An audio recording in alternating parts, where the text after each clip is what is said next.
श्रीपरमात्मने नमः। शान्ताकारं भुजगशयनं पद्मनाभं सुरेशं विश्वाधारं गगनसदृशं मेघवर्णं शुभाङ्गं लक्ष्मीकान्तं कमलनयनं योगिभिर्ध्यानगम्यं वन्दे विष्णुभवभयहरं सर्वलोकैकनाथम्।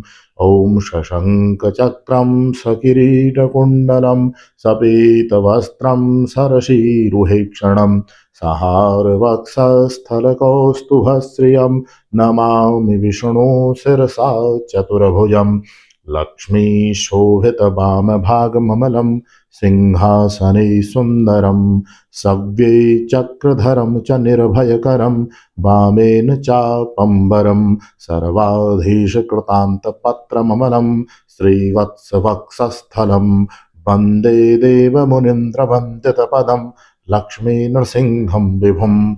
ॐ नारायणाय विद्महे वासुदेवाय धीमहि तन्नो विष्णुः प्रचोदयात्।